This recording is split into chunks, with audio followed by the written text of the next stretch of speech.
Hello, didn't see you come in today. I'm here to talk about a guy with a purple chin. I'm talking about Thanos today. And here's the thing about Thanos. Thanos is known by many things and many names. For one thing, he's known as the Mad Titan. What does that mean? Well, I could give you a big history about Thanos and who he is, how he was born, like what childhood trauma drove him to the lengths he does, what he does in the comics.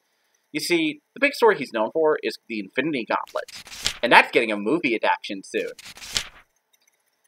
But I'm here to tell you why people like Thanos. I'm not going to give you a big history lesson about the character. I'm going to tell you why people want to see this character. So, what makes Thanos interesting than Darkseid? So, Thanos has been accused of many things, mostly being a Darkseid ripoff. You know, big evil dude from DC Comics, probably going to get adapted in the next Justice League movie. Thanos is considered a ripoff of him. He was actually more of a ripoff of Metron, at least that's what his creator said. But the editor said, if you're going to rip off someone, might as well rip off the best guy, which was Darkseid. So Thanos was used in Iron Man. But what makes him interesting and what kept him going? He's been around since the 70s. Now, and a lot of villains have fallen by the wayside in different decades. Believe me, not every character makes it big. This is a Marvel character who was also not created by Stan Lee or any of his major collaborators. This was created by Jim Starlin. Yet Thanos is a constant returning villain. So here's what makes him interesting. Thanos is a god who's in love. I know, he's in love. The purest of all reasons to do good in this world. He's in love with death. And you might be wondering, wait, is there a character called Death who's just, no, he's actually in love with the metafictional concept of death. He loves the human form of death. He loves the god death. He loves death. And this drives all his motivations. All of them. So it makes him a very, and, you know, like any other story, they'll focus on, like, characters who are just, like, in love with, like, just a character. Like, I don't know, like his ex-girlfriend from high school. That's the reason Thanos does things. No, he's in love with death. And as much people have tried to give the origin and reasons for why he loves death, and here's the thing, you don't need that. He's just in love with death. That's his motivation. But here's why Thanos is interesting, too. He's surprisingly human and surprisingly competent.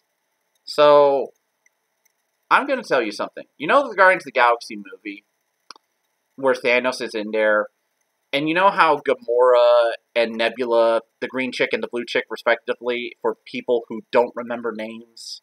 I'm sorry I said that, but, you know, normies, right, everybody? So, Nebula, in the movie it was implied that Nebula was abused by Thanos in order to make her the best assassin. Like he's simply just this evil Dark Lord guy who just, you know, forces people into torture, does the whole abusive, like, step-parent thing. That's totally Thanos. Well, it's not the Thanos I like.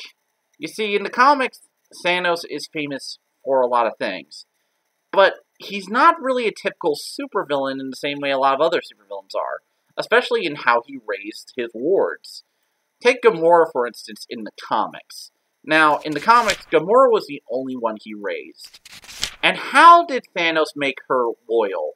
Well, he did the most dark and sinister thing I think anybody can do in comics to make them loyal. This is so dark, guys, you're not going to believe it. Brace yourselves. He gave her a normal childhood with regular holidays. Yeah, that was a story about Thanos, is how he raised his daughter, essentially. His adopted daughter, Gamora. He gave her regular holidays and a normal life. to make her love him as a father. That is, on some level, amazing, cold, and twisted. It's so well thought out. Instead of just abusing them to get this weird abusing loyalty thing most villains do, he gave her a normal life. And keep in mind, this was a kid who saw her entire family die in front of her. And he didn't do like the Batman thing of raising her within the darkness. He tried to give her a normal life. It's a weird, well thought out thing. And that's one of the cool things about Thanos. His plans are so meticulous and well thought out that it makes it so interesting when you see what his big reveal is. When that story was made, it was a Christmas story in a Marvel annual. Marvel Christmas Special 1992, actually. If you ever want to track it down, I recommend it. It's one of those stories that is so small, but is important for Thanos. That's what makes him an interesting character. That's the story that made me love the character and who he is. But there's a lot more to Thanos. For one thing, he almost took over the galaxy and universe and everything else by collecting the Infinity Gems and putting them in the Infinity Gauntlet, becoming God. And that's the story that also shows why Thanos is such a cool character. Because it might not seem important, but one of the big things about Infinity Gauntlet, it gives Thanos a unique weakness that you wouldn't really expect of somebody. You see, the Infinity Gauntlet is this powerful item that lets you rewrite reality by your thoughts. Now, here's the thing that the writer was clever enough to do. Well, if it rewrites reality by your thoughts, what about your subconscious thoughts? What would they do? And Thanos, for some reason, wants to lose. Maybe because on some moral level he knows what he's doing is not right. On some level he's not, like, worthy of death's love. There's a lot of reasons for Thanos to want to lose. Self-loathing, like, introspection. It makes him one of the biggest characters in all of Marvel, and one of the villains that writers will keep going back to time and time again. Because when you have a character whose most interesting thing is being a Darkseid ripoff, well, you gotta add in some other elements to make him unique. And what makes the Infinity Gauntlet and Thanos great is how surprisingly human for a mad god he is. Despite all his unique powers, his abilities, his strength, his failures are what define him. And his meticulous planning and how he won't give up in trying to do what he thinks is his makes him a compelling villain. So, if you want to get into Thanos, there's a couple ways to do it, but this is one of the best ways I recommend doing it, are these 3 volumes. Now, I could recommend the single issues for you guys to get, but tracking down single issues, especially of very rare comics, which some of these have, are hard. So, let me give you a kind of quick reading order. 1, the complete Warlock collection will give you some of the basic stuff that sets up the Infinity Gauntlet and some of the stories. I really recommend this, especially because I think Adam Warlock is a very underrated character. There is some good material in here, and without this, Neil Gaiman's The Sandman would probably not exist. It's a very introspective comic, and I recommend it a lot, especially because some of the art really holds up even today. After that, excuse me, we're going to do a little switch there. I recommend the Silver Surfer Rebirth of Thanos. This tells you the story of how he came back to the Marvel Universe, and also sets up the Infinity Gauntlet, showing you how he took out the gods who had each of the gems. Really good stuff, with a lot of meticulous planning. Can't recommend enough. And of course, the third and final entry, the Infinity Gauntlet.